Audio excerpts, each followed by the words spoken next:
Do they want to alienate half of the country by inserting themselves in this very polarizing conversation? I mean, it's a big question, and I don't know the answer to it.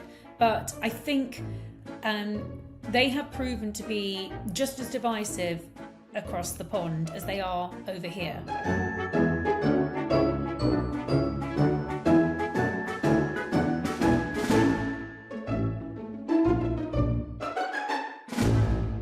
I have to tell you about this new piece in Newsweek, and they're talking about how an election endorsement from Meghan Markle and Prince Harry could actually influence more than 40% of Americans.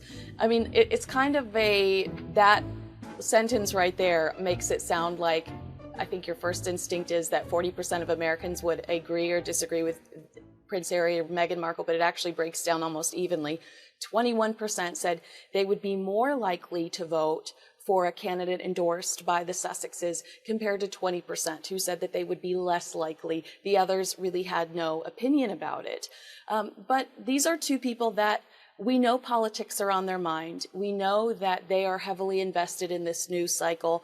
In 2020, Meghan spoke on the importance of women casting their ballots for a virtual When All Women Vote couch party.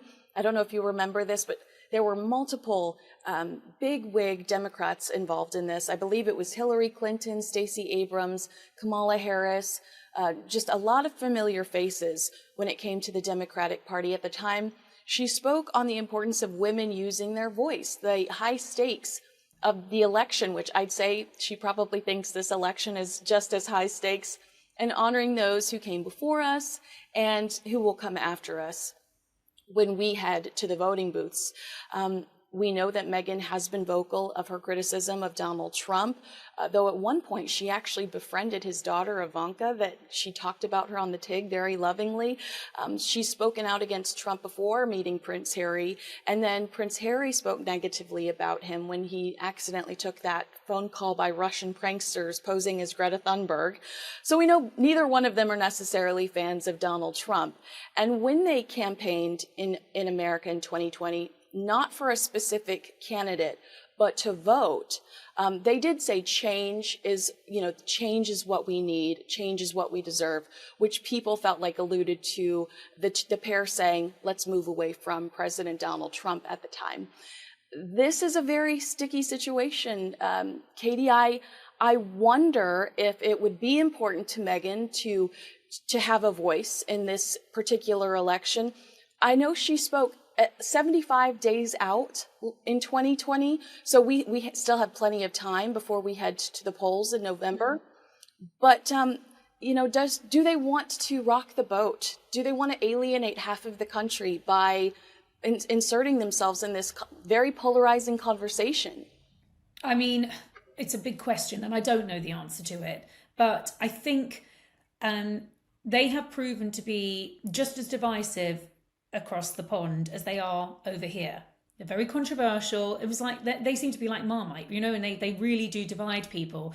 So I think that anyone that's advising them will probably be advising them to not get involved. I mean, there's nothing wrong with going and saying use your vote. And I think, it's very likely that we will hear Meghan saying that, particularly to encourage women to go and vote. As you say, she is very political. I mean, she harboured political ambitions of her own at one point in her lifetime. But I think they've had their fingers burned in the past. I think they're very aware of how controversial they are. I mean, I think that whole Pat Tillman award really probably shook them up when there was criticism over them getting that award, sort of essentially a humanitarian award. And even that was the root of some controversy for them. So by wading into the political arena, particularly, I know they're not working royals, but Harry is still a member of the royal family. And as a member of the royal family, he's meant to be apolitical. Now, he's got as close to that political arena as he can, just about, without being hauled over the coals. But I think they need to exercise caution. And I suspect they probably will. I think they can be cautious whilst encouraging people to get out there and vote. But I think that's a really interesting finding from Newsweek, and just shows that, shows their influence. As much as they divide people, you can't take away from the fact that they're still incredibly influential. Yeah, no, I think you're right. And it's almost as if she intentionally because that's a true passion, has always kind of had a leg in this world. And so, of course, that people are going to be influenced by her if they have heard her openly communicate about something like this over the last few years. It's not a shock factor like, oh, you can't do that. I mean, she was openly discussing politics, sitting down with Larry King prior to meeting Prince Harry. So there is a fan base out there that not only is not taken aback by her communicating this way, but they expect it because that's who they knew prior to her marrying into the royal family. There is another story that's been on my radar over the last week, and it is the idea that Prince Harry owns the right to spare his book. As you know, he owns the right to not only the book, but perhaps the movie potential. Could somebody turn this into a movie? There was a lot of talk about this at the time that the book blew up. Who's going to get the movie rights? Is this going to be a made-for-TV movie? Is it going to be HBO? Does it automatically go to Netflix? The potential was endless. Now we're hearing reports, this has been reported on both GB News and the Daily Mail, that Prince Harry owns the rights, but he is holding on to them with a vengeance out of fear that whoever could purchase them might write Diana, Princess Diana, or Meghan Markle in a negative light.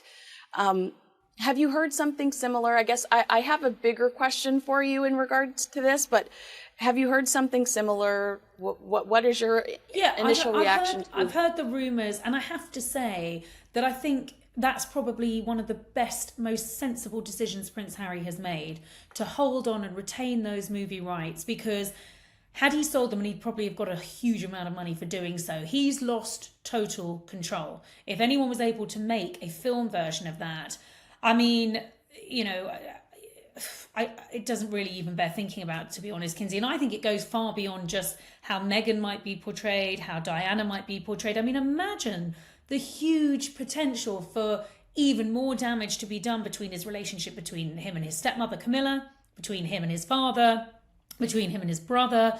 I mean, you only need to sort of look at something like The Crown to see how much something that close to the bone can upset the royal family. For something to be turned into a movie based on Prince Harry's own words has the potential for, I think, a huge amount of controversy, possibly a great deal of litigation. So actually, while I think he's made mistakes in Spare, revealing intimate details of private conversations, which has led to this big breakdown of trust between him and his family, actually whoever advised him to retain those movie rights, which, as I say, could have earned him an absolute fortune, whatever advice whoever gave it, it was very good advice and very sensible of him to take it. Absolutely. A raise for that Archwell employee. I wondered, though, when I was reading the story, it occurred to me both Prince Harry and Prince William are so fiercely protective of their wives, but also Princess Diana. I really admired Prince William, watching him stand there and just tear into the BBC over the Martin Bashir investigation. You just could feel how devastated he was, that there was now tangible proof that his mom had been manipulated, his mother had been manipulated into this interview that at the time crushed him.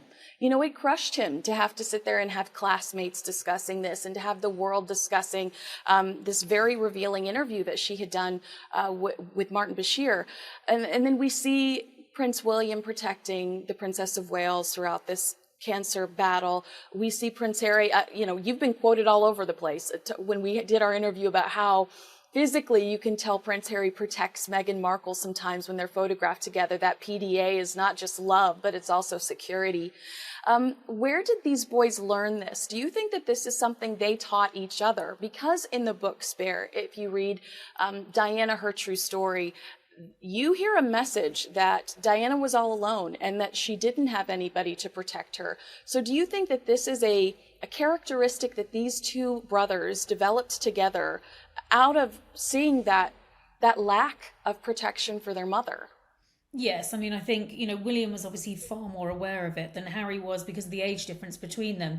But, they grew up, seeing their mother hounded by the paparazzi, losing their mother in terribly tragic circumstances.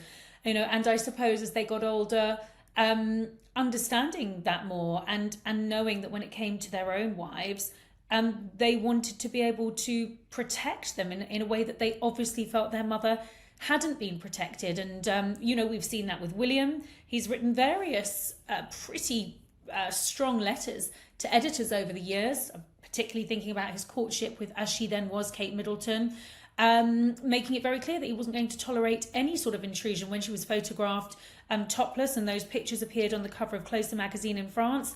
He took serious legal action, won a massive payout, and, donated all the money to charity. I mean, that sort of protective instinct kicked in right from the start. And if anyone crosses the line now, William will be just as ferocious in litigation, and understandably so. We've seen it with Harry over the years with his girlfriends, but I think particularly with Meghan Markle, as she then was before she got married, particularly at that start of the relationship when there was just fevered interest, it just was out of all sense of proportion.